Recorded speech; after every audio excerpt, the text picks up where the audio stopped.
హైదరాబాద్ సాహితీ ప్రియులకి, రచయితలకి, శాస్త్రాభిమానులకి అందరికీ కూడా నమస్కారం.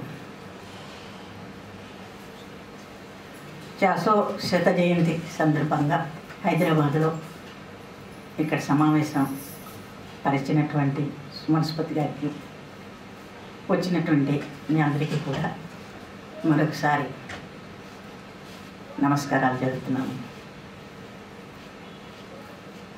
సియోల్లో నేను పనిచేస్తున్నప్పుడు జెరోమీ సెలింగ్సన్ అనేటటువంటి ఇంగ్లీష్ ప్రొఫెసరు, అమెరికన్, ఆయన మేకింగ్ ఆఫ్ బుద్ధ అని దాని గురించి నాతో మాట్లాడుతుండేవాడు.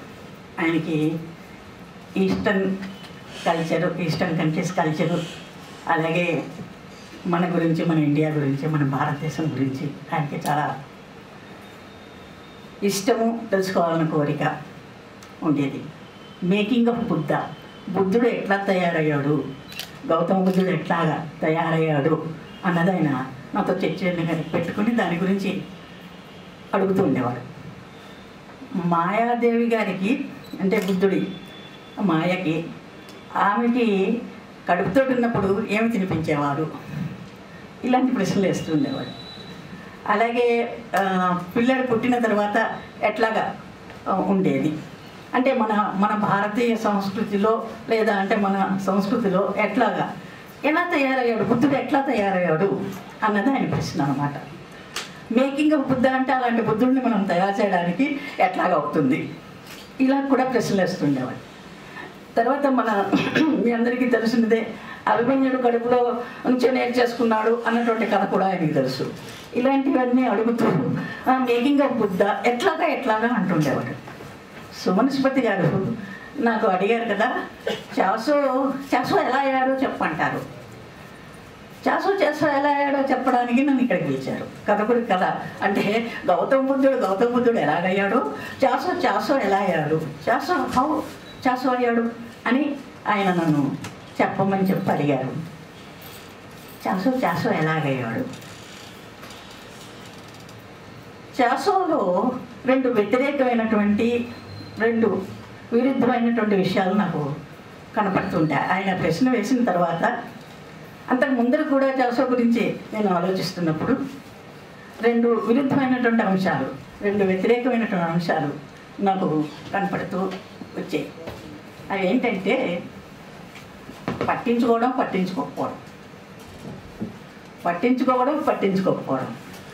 ఈ పట్టించుకోవడం అన్నది సాధారణంగా అందరిలో కనిపించదు.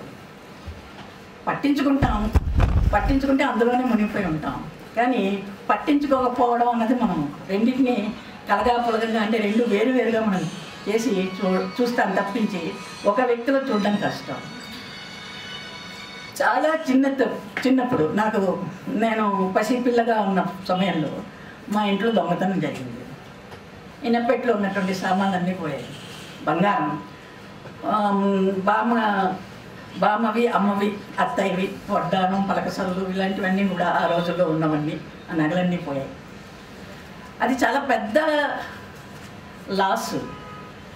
అయితే ఏంటంటే అది అయిన తర్వాత చాసో ఏమిటైపోతాడో, చాసో చిన్నవాడు కదా అప్పటికి. ఆ సమయంలో ఏంటంటే ఏమిటైపోతాడో చాసో అని నారాయణబాబు బెంగపెట్టుకుని చాసో కోసం వెతికి, చాసో ఇంట్లోనూ లేడు, వీధిలోనూ ఎక్కడ కనిపించడు, ఎక్కడికి వెళ్ళాడో తెలియదు. అది అయిపోయిన తర్వాత సాయంత్రం అది అంతా అయిపోయిన తర్వాత తాపిగా నేను వచ్చాడంట చాసో ఇంటికి. ఎక్కడికి వెళ్ళాడంటే సినిమాకి వెళ్ళాడంట. ఇలాంటి విషయాలు చూస్తూ ఉంటే అనిపిస్తుంది, ఇంత నష్టం వచ్చిన తర్వాత ఒక వ్యక్తి హాయిగా సినిమాకి వెళ్ళి సినిమా చూసి వచ్చాడు అంటే వీడు ఏమిటైపోతాడో అనుకున్నాను, వీడు సినిమాకి వెళ్ళి వచ్చాడు అన్నట్ట నారాయణబాబు. ఇలాంటి అంశాలు ఒక్కొక్కసారి ఆలోచిస్తే పట్టించుకోకపోవడం, ఈ విషయాలు చూస్తుంటే ఒక మాస్టర్ ఆర్టిస్ట్, ఆయన మాస్టర్ ఆర్టిస్ట్ అని చెప్పి మనం ఎలాగా తెలుసుకునే ఉన్నాము. ఈ మాస్టర్ ఆర్టిస్ట్లో ఉన్నటువంటి గుణం ఏదైతే ఉందో, అంటే ఒక తాత్వికుల్లో ఉన్నటువంటి గుణం, పట్టించుకోవడం, పట్టించుకోకపోవడం, ఈ గుణం మొదటి నుంచి కూడా తనలో నాకు కనిపిస్తోంది. మరొక విషయం ఏంటంటే ఈ మాస్టర్ ఆర్టిస్టులోను ఈ తాత్వికుల్లోనూ బహుశా వాళ్ళ మనసుల్లోనూ వేరు వేరు అరలు ఉంటాయనుకుంటాను. మనకి ఒకటే అర ఉంటుంది, అందరినీ అందులోకే తీసుకుంటాం, కానీ వాళ్ళకి వేరు వేరు గదులు ఉంటాయనుకుంటాను. వేరు వేరు గదులు ఉండడం నుంచి ఏంటవుతుందంటే ఒక గది తలుపు వేసేస్తే రెండో గది తలుపు తెరుచుకుంటుంది. ఇక్కడ ఉన్నంతసేపు ఈ ప్రపంచంలోనే ఈ లోకంలోనే ఉంటారనుకుంటాను. ఆ గది మూసేసి మరో దగ్గరికి వెళ్తే మరో గదిలో ప్రవేశిస్తారనుకుంటాను. చాసో చాలా ప్రయాణాలు చేస్తుండేవాడు చిన్నప్పుడు, అంటే యువకుడుగా ఉన్నప్పుడు. మాకు అమలాపురంలో, అంటే గోదావరి జిల్లా అమలాపురం, రాజమండ్రి మా మాతామహుల ఊళ్ళు, అక్కడ మాకు ఆస్తులు ఉండేవి. ఇల్లు ఉండేది, అమలాపురంలో ఇల్లు ఉండేది. ఆ ఇంట్లోనేమో బిఎన్ శాస్త్రి గారు అని ఒక అడ్వకేట్ లాయర్ గారు ఉండేవారు, అద్దెకి ఉండేవారు. అక్కడికి వెళ్తుండేవాడు, మద్రాసు వెళ్తుండేవాడు. సాధారణంగా వీళ్ళందరూ నారాయణ బాబు, చాసో వీళ్ళు ఏంటంటే ఎక్కువ మద్రాసు వెళ్తుండేవారు, ఎందుకంటే ఆ రోజుల్లో మద్రాసే కేంద్రం కాబట్టి. ఇంటి నుంచి బయలుదేరి వెళ్ళేవాడు. వెళ్ళిన తర్వాత అవన్నీ తిరిగి వచ్చేవాడు. అయితే ఆ సమయంలో ఏంటంటే ఒక్కొక్కసారి వెళ్ళి 2-3 నెలలు ఉండి తాపిగా ఇంటికి వచ్చేవాడు అనమాట.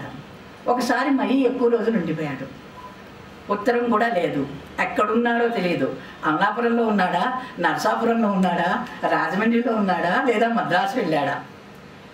మా బామ్మగారితో, మా చిన్న బామ్మగారు, అంటే చిన్నాజీ కథలో చిట్టి బామ్మగారని, ఇత్తి బామ్మగారని వస్తారు ఒక క్యారెక్టర్. ఆవిడ ఈవిడ్ని నువ్వు సోమయాజు గురించి కనుక్కోవు, ఇలాగా ఎక్కడికి వెళ్ళాడో ఏంటో అలా ఉండిపోయాడు, ఇల్లు వాకిలి పట్టకుండానే ఎక్కడికి వెళ్ళాడో అని ఆవిడ కేకలిస్తుండేవారు.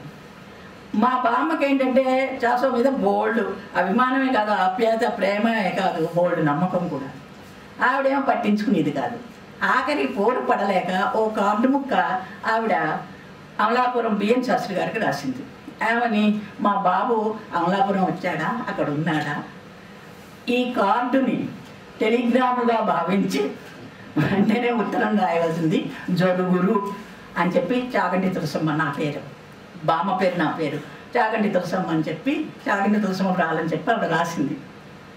అది అయిన తర్వాత కొన్నాళ్ళకి మద్రాసు నుంచి మరొక స్నేహితుడు ఉత్తరం రాస్తూ, చాసో ఇక్కడ ఉన్నాడు, కొద్ది రోజుల్లో తిరిగి వచ్చేస్తాడు, నేను చాసోని చివాట్లు పెట్టాను, ఉత్తరం ముక్కైనా రాసావు కాదేమిటి, కార్డు ముక్కైనా రాసావు కాదేమిటి, ఇంట్లో కంగారు పడతాను. ఇలా ఇల్లు వాకలి పట్టకుండా, లేదా అంటే తల్లి పిల్లల గురించి, పెళ్ళాం గురించి కనుక్కోకుండా ఎక్కువ రోజులు ఉండిపోవడం అన్నది అలా అని చెప్పి ఇంటికి వచ్చిన తర్వాత ఈ రేకు పెట్టి హోల్డాలు, ఆ రోజుల్లో హోల్డాలు ఉండేది, మీకు తెలియకపోవచ్చు, ఇప్పుడున్న వాళ్ళకి తెలియకపోవచ్చు. హోల్డ్ ఆల్ అని చెప్పి పరప చుట్టు ఉండేది.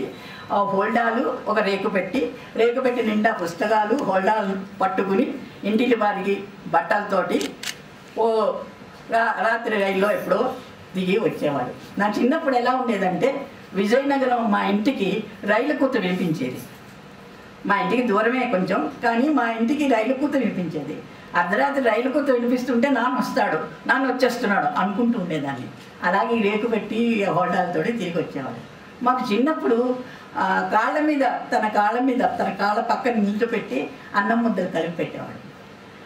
ఇలా తిరిగి వచ్చినవాడు మళ్ళీ మామూలే, మాతోటి ఆడుకోవడమే కాదు, కాళ్ళ మీద ఎక్కించుకుని ఎత్తడం, ఆడడం, ఈ అన్నం పెట్టడం, ఇవన్నీ చేయడం. అతన్ని చూస్తే అప్పుడు ఇతనేనా ఇల్లు ఆకలి పట్టకుండా తిరిగినవాడు, ఇతనేనా ఉత్తరం ముక్కైనా రాయకుండా ఉన్నవాడు అని అనిపించేది. అంటే అటు పక్కకు వెళ్ళి ఆ పక్క ఎలా ఉండేవాడో ఇటు పక్క మళ్ళా అలాగే ఉండేవాడు. ఎక్కడికి వెళ్ళినా కూడా ఈ ప్రేమ స్వరూపం ఏదైతే ఉందో, అతనిలో ఉన్నటువంటి ప్రేమ ఏదైతే ఉందో, ఆ ప్రేమ అక్కడ వర్షించేది, ఇక్కడ వర్షించేది. అలాగా నాకు ఆయన పూర్తి ఒక చిత్రం ఏదైతే ఉందో, ఒక వ్యక్తి చిత్రం ఏదైతే ఉందో, ఆ వ్యక్తి చిత్రం నా కళ్ళ ముందుకు వస్తుంది. అయితే ఈ రకమైనటువంటి ప్రవర్తనకి కారణం ఏంటి, ఈ వ్యక్తి ఇలా ఎందుకు ప్రవర్తిస్తున్నాడు అని నేను పెద్ద అయిన తర్వాత ఆలోచించి చూసినట్టయితే ఆయన అంటూ ఉండేవాడు, నేను సన్యాసిని అంటుండేవాడు. నాకు చిన్నప్పుడే, అతి బాల్యంలో పెళ్లి చేసేసారు, కాకపోయినట్టే అసలు నేను సన్యాసిని అవ్వాల్సిన వాడిని అని కూడా అంటూ ఉండేవాడు. అంటే ఏమిటనమాట, ఒక పక్క జీవితంతో మమేకమవుతూ జీవితాన్ని దూరంగా ఉండడం, మమేకం అవ్వడం, దూరంగా ఉండడం, ఈ రెండు అంశాలు ఆయనలో అంటే ఇవి విరుద్ధమైనటువంటి విషయాలుగా కనిపిస్తాయి. మమేకం అవడం, మమేకం అయినవాడు మమేకం అయ్యే ఉంటాడు, విరుద్ధంగా అంటే దూరంగా ఉన్నవాడు దూరంగానే ఉంటాడు. కానీ ఇది అది కలిసి ఉన్నవాడు ఒక అరుదైనటువంటి వ్యక్తి అవుతాడు. ఆయనలో ఆ గుణం నాకు ఆ చిన్నతనంలో తెలియదు, కానీ పెద్దయిన తర్వాత ఆయన గురించి నేను విశ్లేషించుకుంటున్నప్పుడు చాలా చాలా సంఘటనల్ని కలుపుకుని ఆలోచిస్తున్నప్పుడు నాకు ఈ విషయాలు అర్థమవుతూ వచ్చింది. అంటే చాసో తనని అంటే ఇప్పుడు ఆబ్జెక్టివ్గా కథలు రాశాడు అని చెప్పారే, ఈ ఆబ్జెక్టివిటీకి కారణం ఏంటంటే ఇలాగా ఉండడం. ఓ పక్క తను దూరంగా ఉండగలడు, అలాగే అందులో కలిసిపోయి ఉండగలడు, మమేకమయ్యి ఉండగలడు, దూరంగానూ ఉండగలడు. ఈ రకమైనటువంటి గుణము ప్రవృత్తి ఏదైతే ఉందో ఆ ప్రవృత్తి నుంచి ఆబ్జెక్టివ్గా చూడడం అన్నది కూడా, కథ రాసినప్పుడు కూడా ఆబ్జెక్టివ్గా చూడడం అన్నది కూడా, ఆ అంశం కూడా అందులో మనకి కథ రాసినప్పుడు కనపడుతుంది. ఇకపోతే ఆయనలో మరొక గుణం ఏమిటి కనపడుతుందంటే, విశిష్టమైనటువంటి గుణం ఏంటంటే వాత్సల్య భావం. ఈ వాత్సల్యం అన్నది మీరు చిన్నాజీ కథ చదివిన తర్వాత మీకు అనిపించవచ్చు, అంటే జీవితం ఎక్కువ, అంటే సాహిత్యం కంటే జీవితం, తనే చెప్పాడు ఒకసారి, షేక్స్పియర్ నాటక 5 అంకాల కంటే చిన్నాజీ బాల్యం ఎక్కువ అని చెప్పి ఏమన్నా ఇట్లాగా అంటే, నేను అలాగ భ్రమ కల్పించి రాశానన్నాడు, భ్రాంతి కల్పించి రాశాను. చిన్నాజీ బాల్యానికి ఎత్తి చూపెట్టడం కోసం నేను ఆ వాక్యం రాశాను. జీవితం అది నిజానికి సాహిత్యమే ఉంటుంది, సాహిత్యం మనం చదువుకుంటాం, మొత్తం సాహిత్యమే, కానీ జీవితాన్ని అనుభవించాల్సినటువంటి అవసరం ఉంది. జీవితాన్ని అనుభవించాలి, ఆ అనుభవించవలసిన దాన్ని నేను అనుభవిస్తూ చెప్పగలిగాను అన్నాడు. ఈ వాత్సల్య భావం అన్నది ఏదైతే ఉందో అది మా పట్లే కాదు, మా పిల్లల పట్లే కాదు. నాన్న అదే చాసో చనిపోయిన తర్వాత నేను ఎక్కడికి అంటే ఏ ఊరికి వెళ్ళినా, ఏ ప్రాంతానికి వెళ్ళినా వాడు నన్ను కలిసినప్పుడు చాసో మాకు తండ్రిగా ఉన్నాడు, మాకు తండ్రి వాత్సల్యం ఇచ్చాడు అని చెప్పడం నేను విన్నాను. అంటే మీరెట్లాగైతే తండ్రి వాత్సల్యం పుచ్చుకున్నారో మేము కూడా ఆ తండ్రి వాత్సల్యం, మా నాన్న పోయినట్టుగా మేము ఆ అనుభూతి మాకు కలిగింది, మాకు ఒక పెద్ద ఆయన లేకపోయాడే అని అనిపించింది అని వాళ్ళు చెప్తూ వచ్చారు. అంటే తనకి జీవితం పట్ల ప్రేమ, ఆ జీవితాన్ని అనుభవించడం, అనుభూతి చెందడం అన్నది, అందులో మమేకం అవ్వడం అన్నది ఎంత ఉన్నదో, అలాగానే జీవితాన్ని దూరం నుంచి చూడడం అన్నది కూడా ఆయన చాలా చిన్నతనం నుంచి కూడా అది ఆయనలో ఒక ప్రవృత్తిగా మనకి పెరిగినట్టుగా, అది ఎదిగినట్టుగా మనకు కనపడుతుంది. అందుకని ఆయన మొదటి కథ దగ్గర నుంచి చివరి కథ వరకు నిర్దిష్టంగా తాను ఏదైతే చూశాడో, ఏదైతే అనుకున్నాడో దాన్ని అట్లాగానే రాయగలిగాడు, దృశ్యమానం చేయగలిగాడు. అంటే అటు ఇటు అవ్వలేదు, అంటే దాన్ని నిలుపుకోగలిగాడు. అప్పటి నుంచి ఇప్పటి వరకు, మొదటి కథ దగ్గర నుంచి చివరి కథ వరకు దాన్ని నిలుపుకోగలిగే శక్తి ఎందుకు వచ్చిందంటే ఈ రకమైనటువంటి ప్రవృత్తి వల్ల వచ్చింది. లేకపోతే ఆయన చిన్నతనం నుంచి, చాలా చిన్నతనం నుంచి శ్రీకాకుళంలో తను పుట్టినటువంటి తన ఇంటి బాగా వైశాల్యం ఉన్నటువంటి పెద్ద ఇల్లు, ముందర ఒక గులాబీల తోట, వెనక మళ్ళా పెద్ద పెరడు, 2 వీధులకి కలిపినటువంటి ఇల్లు, ఆ ఇంట్లో తను పుట్టాడు. ఆ ఇంట్లో పుట్టి తోటలో పెరిగాడు. ఇటు పెరట్లో పెద్ద పెద్ద చెట్లు ఉన్నాయి, ముందు గులాబీల తోట, పువ్వుల తోటతో ఉన్నటువంటి ఇల్లు. వాళ్ళ అమ్మమ్మ అంటే మా నాన్నగారి సొంత తల్లి ఆమె ఆ రోజుల్లో రాధాస్వామి మతస్థురాలు, సత్సంగి. అంచేత ఏంటంటే ఆ రోజుల్లో వాళ్ళ ఇంట్లో ఉన్నటువంటి వాతావరణం ఏదైతే ఉందో ఆ వాతావరణం యొక్క ప్రభావం చిన్నపిల్లాడిగా కూడా తన మీద ఉన్నది. అంటే ఆ మొక్కల మధ్య, ప్రకృతి మధ్య పెరిగాడు. అలాగనే దత్తుడుగా ఇక్కడికి వచ్చిన తర్వాత ఈ ఇల్లు, ఈ వాతావరణం కూడా ఆ రకమైనదే. పెద్ద పెద్ద పెరళ్ళు, పెద్ద పెద్ద చెట్లు, మొక్కలు, పాదులు, అది కాకుండా పాడి పంట, ఈ రకమైనటువంటి వాతావరణంలోకి ఇక్కడ కూడా విజయనగరంలో వచ్చిన తర్వాత కూడా ఆ ప్రకృతిపరమైనటువంటి స్థితి ఉంది. అంతేకాకుండా తాను చదివినటువంటి పుస్తకాలు ఏవైతే ఉన్నాయో ఆ పుస్తకాల్లో తనకి ఎక్కువగా నచ్చినటువంటి పుస్తకం ఏదైతే ఉందో అదేంటంటే lyrical ballads Wordsworth. Lyrical ballads వర్డ్స్వర్త్తో పాటు గురజాడ అప్పారావు గారి గురించి ఎప్పుడు తను చెప్తుండేవాడు. గురజాడ అప్పారావు గారిని మేము అర్థం చేసుకున్నట్టుగా ఎవరు అర్థం చేసుకోలేదు అంటుండేవాడు. గురజాడ అప్పారావు గారు ఎందులోంచి వచ్చాడు అంటే అందులోంచి వచ్చాడు. ఆ లిరికల్ బ్యాలెట్స్ అందులోంచి వచ్చినటువంటి వాడు. అతనిలో కూడా దృశ్యమానం చేసేటటువంటి ఒక గుణం ఏదైతే ఉందో, గురజాడలో ఏదైతే ఉందో ఆ గురజాడ గుణం ఈయనలో కూడా ఉంది. గురజాడ ఆ లిరికల్ బ్యాలెట్స్ ప్రభావము, ఇటు ప్రకృతితో తాదాత్మ్యత చెందేటటువంటి విశిష్టమైనటువంటి గుణము, ఈ రెండు గుణాలతో తాను జనపరిశీలకుడే కాకుండా ప్రకృతి పరిశీలకుడు కూడా అయ్యాడు. ఇటు జనపరిశీలకుడు, అటు ప్రకృతి పరిశీలకుడు కూడా.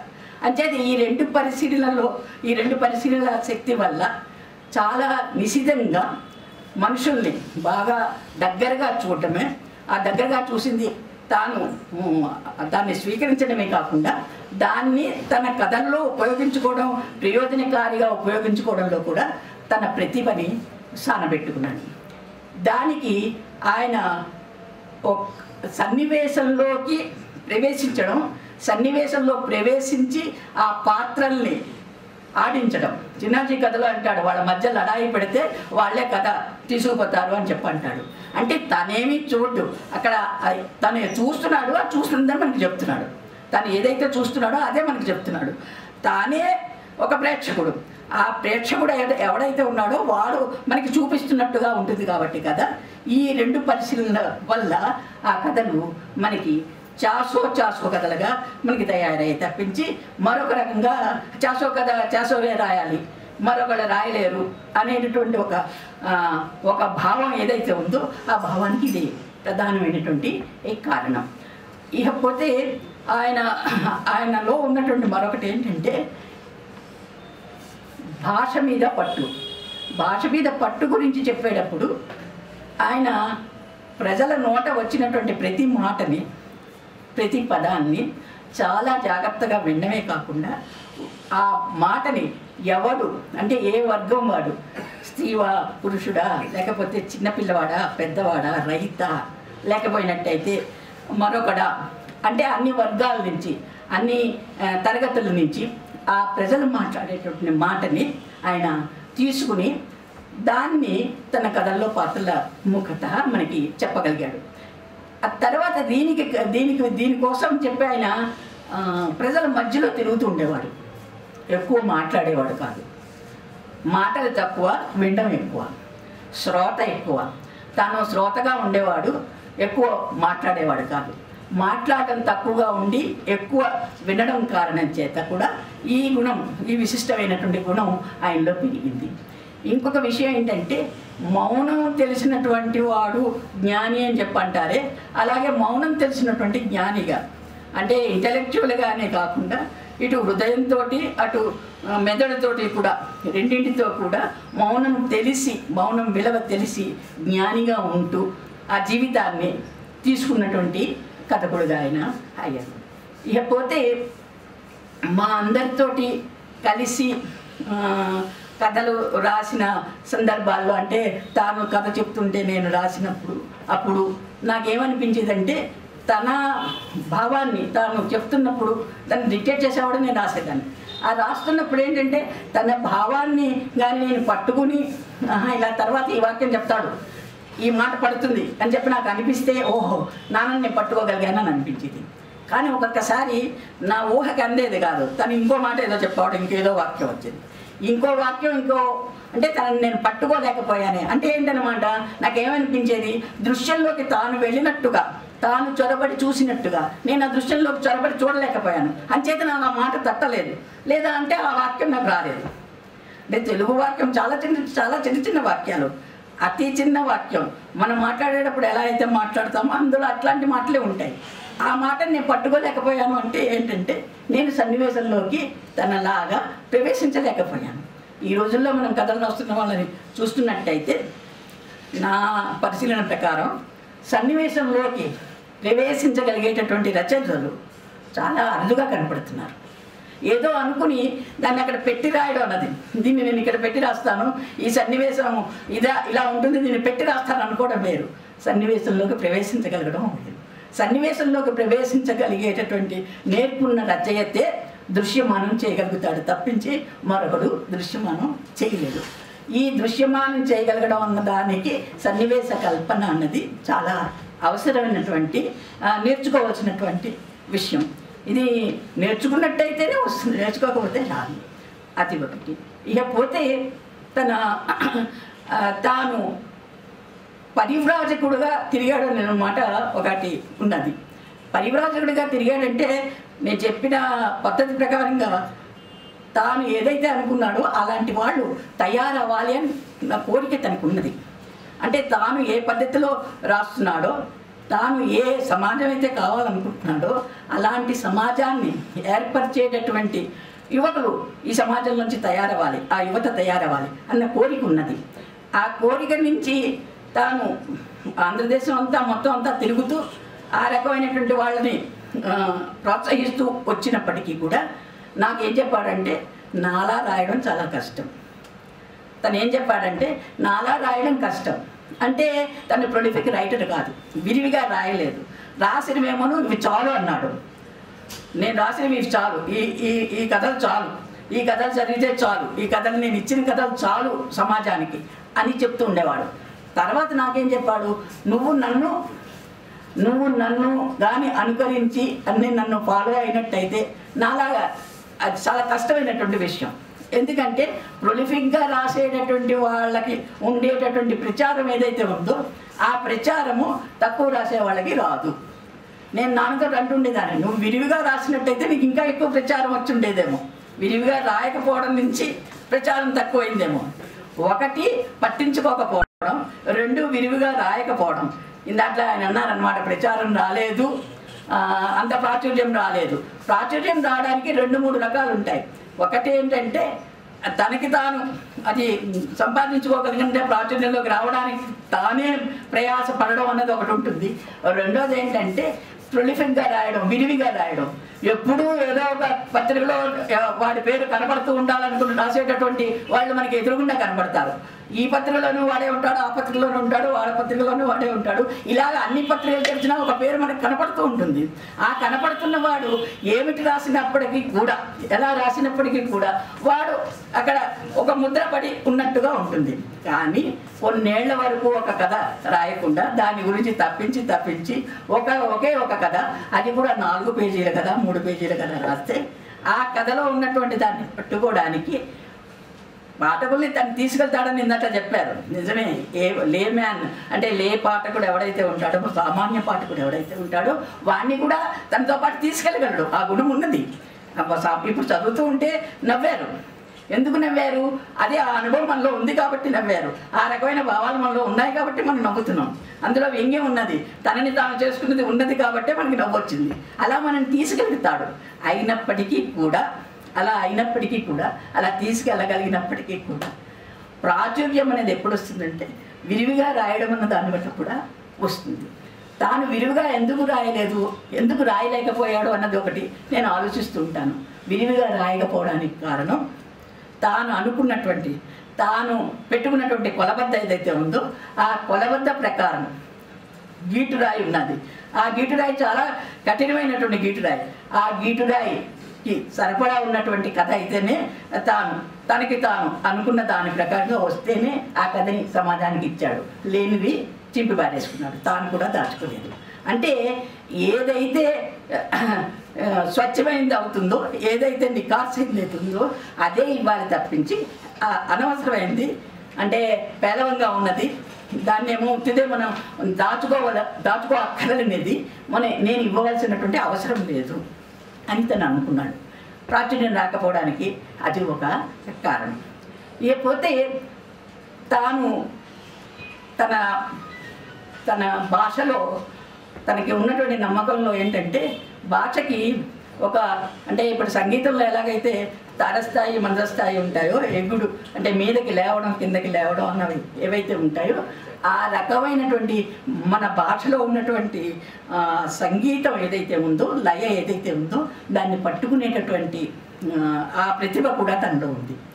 దాని నుంచి ఏంటంటే లిరికల్ బ్యాలెట్ తోటి అంటే పాట పాడడం, కవిత పాడుకోవడం. వాళ్ళు ఏంటంటే మా సాట్లో పాడుకునేవారు. నా చిన్నప్పుడు ఇంగ్లీష్ పాటలు పాడేవారు, ఫ్రెంచ్ పాటలు పాడేవారు, రోణకమేట వాళ్ళును. ఆ పాటలు కవిత్వం పాడాలి, కావ్యగానమే చేయాలి. ఆ కావ్యగానం ఎలాగైతే ఉంటుందో అలాగే వచనం రాస్తున్నప్పుడు కూడా దానికి ఆ రకమైనటువంటి ఒక సంగీత గుణం ఉంటుంది, లయ ఉంటుంది, ధ్వని ఉంటుంది అన్నటువంటి ఎరుక ఉన్నటువంటి రచయిత చాసో. అంచేత ఆయన రాసినటువంటి కథల్ని మీరు చూసుకున్నట్టయితే అనుకోకుండా అలవోకగా మీకు ఆ కథల్లో ఒక ఎలిటరేషన్ కనపడుతుంది. పరమాత్ముడికి పరమేశ్వరుని లీలలు పామరులకు అర్థం కావుంటాడు. అలాగే అలాంటి వాక్యాలు మనకి చాలా, అంటే ఆడవాళ్ళు పనిచేయబోయినట్టయితే ఆకళ్ళు తీరవు, ఆడవాళ్ళ కష్టం లేదే ఆకళ్ళు తీరవు అంటాడు. అంటే ఈ రకమైనటువంటి వాక్యాలు చాలా చిన్న వాక్యాలే, కానీ సూక్తి వాక్యాలు లాంటి వాక్యాలు మనకి కనపడుతూ ఉంటాయి.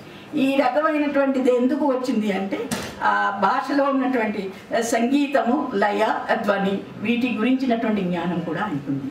తర్వాత లలిత కళలు ఏవైతే ఉన్నాయో వాటిలో రిలేషన్షిప్ ఏదైతే ఉందో ఆ రిలేషన్షిప్కి కూడా ఆయనకి కావలసినటువంటి వాతావరణం విజయనగరం సాంస్కృతిక కేంద్రంలో ఆయనకి దొరికిందని చెప్పాలి. మా విజయనగరంలో కోట చుట్టూరా ఉన్నటువంటి ఇళ్ళు ఏవైతే ఉన్నాయో ఆ ఇళ్ళు, ఒక పక్క కాలేజీ, మహారాజాస్ కాలేజీ, ఇటు పక్క మ్యూజిక్ కాలేజీ, అటు పక్క సంస్కృత కళాశాల, ఆ తర్వాత ఆ పక్క వీధిలో ఏంటంటే చాగంటి గంగబాబు గారు, లేదంటే ద్వారం నాయుడు గారు, అలాగే ఈ పక్కకేమో నారాయణ బాబు గారి తండ్రి శ్రీరంగం నారాయణ బాబు, అలాగే ఆదిభట్ల నారాయణదాసు గారు. ఇలా చూసినట్టయితే కోటకి చుట్టూరా ఉన్నటువంటి కుటుంబాలు ఏవైతే ఉన్నాయో ఆ కుటుంబాలన్నీ కూడా పండిత కుటుంబాలు, కవులు, రచయితలు, ఉద్దండులు అందరూ కూడా. ఆ రకమైనటువంటి వాతావరణంలో ఇటు సాంప్రదాయబద్ధమైనటువంటి ఆలోచనతో ఉన్నవాళ్ళు, అటు అభ్యుదమైనటువంటి అంశంతో ఉన్నటువంటి వాళ్ళు, గురజాడతోటి కలిపి నడుస్తున్నటువంటి ఆధునిక భావధార ఉన్నటువంటి యువకులు, ఇటుపక్క సంప్రదాయవాదులు. ఆ సంప్రదాయవాదులు అయినప్పటికీ కూడా అభ్యుదయ పదమైనటువంటి దీనిని అంగీకరిస్తున్నటువంటి పెద్ద పండితులు, వీరందరూ ఉన్నటువంటి ఒక వాతావరణం, ఒక సాంస్కృతిక వాతావరణం తన చిన్నప్పటి నుంచి, అంటే తన 40s రాసిన ఆ సమయం దగ్గర నుంచి తను పెద్ద అయ్యేంత వరకు కూడా ఆ వాతావరణం ఉన్నది. దాని నుంచి తర్వాత ఏంటంటే వీళ్ళకి మద్రాసు వెళ్తూ ఉండేవారు. మద్రాసులో దేవిప్రసాద్ రాయచౌదరి గారు, ఆయన మీకు తెలుసు చిత్రకారుడు, శిల్పి, ఆయనతో సంబంధం ఉంది. శ్రీ నారాయణ బాబు చాసో అక్కడికి వెళ్తుండేవారు. ఆయన శిష్యుడు అంటాకుల పైడిరాజు గారు, విజయనగరం వాడు. విజయనగరంలో అంటాకుల పైడిరాజు గారి చేత ఈ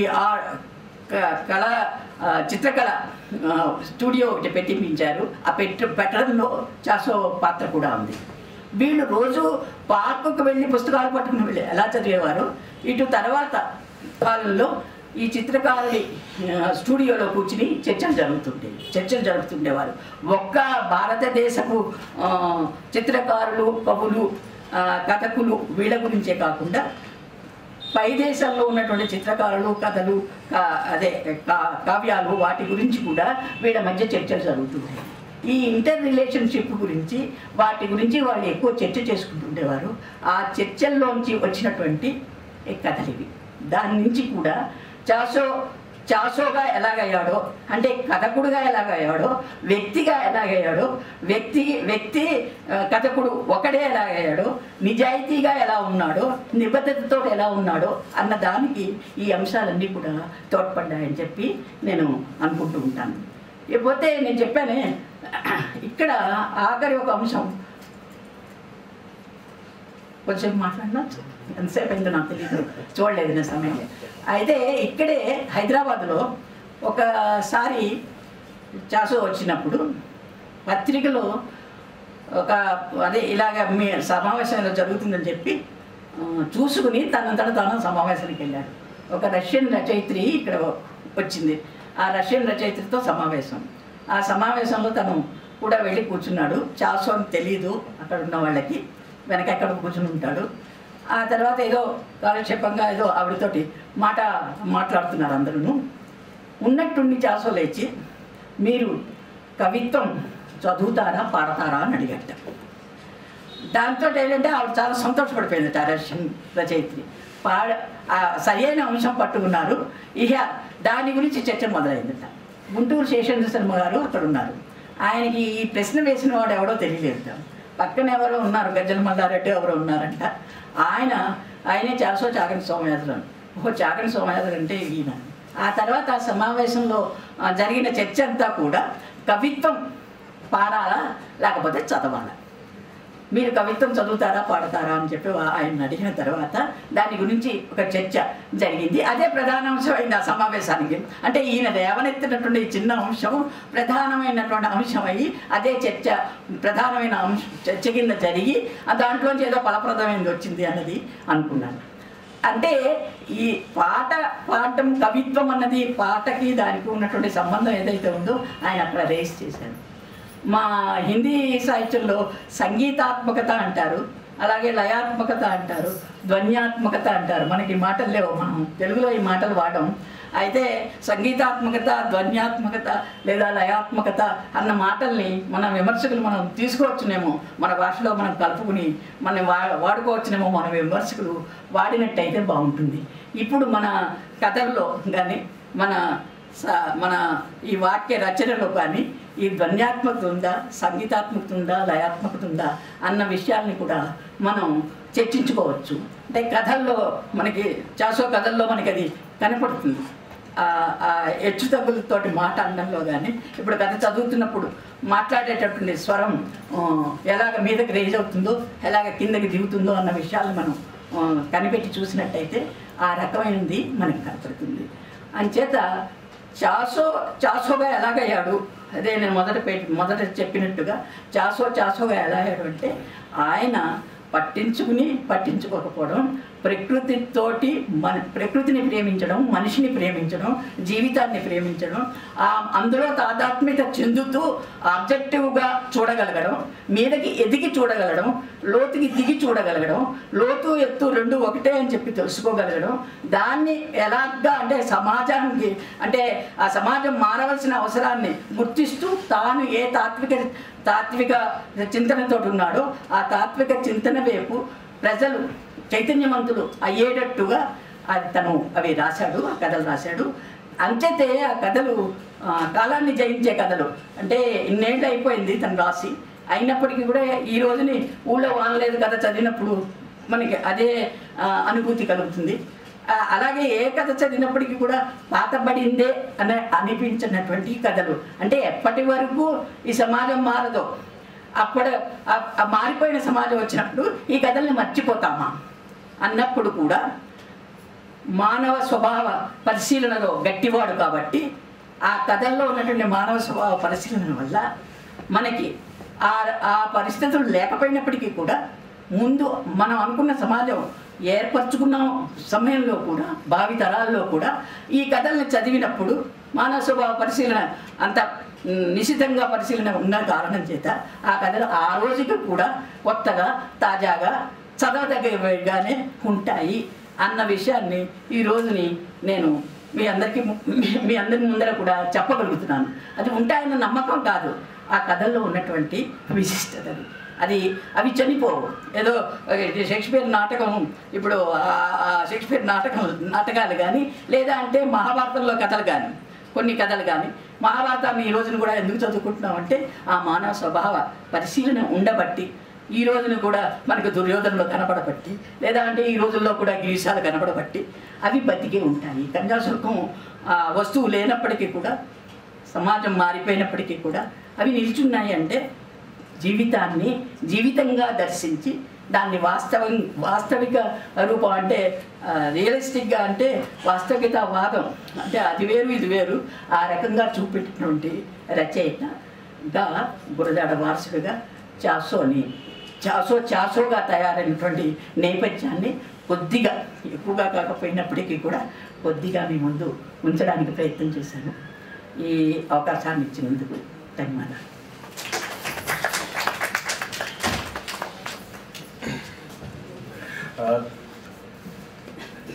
చాసు ఏ కథను చదివినా ఒక చిన్నపాటి అణు విస్ఫోటనం జరిగి అపారమైన శక్తి ఎలాగైతే అణు విస్ఫోటనం నుంచి వెలువడుతుందో అలా చాసో కథల్ని సందర్శించే వీలు ఉంది. అది ఆ కథల్లో ఉంది. అలా వాటిని సందర్శించగలిగినప్పుడు కలిగే చమత్కారం అనేది గొప్ప అనుభూతి. అది కూడా ఈ మధ్య నాకు కూడా కొద్దిగా ఎరుగయింది.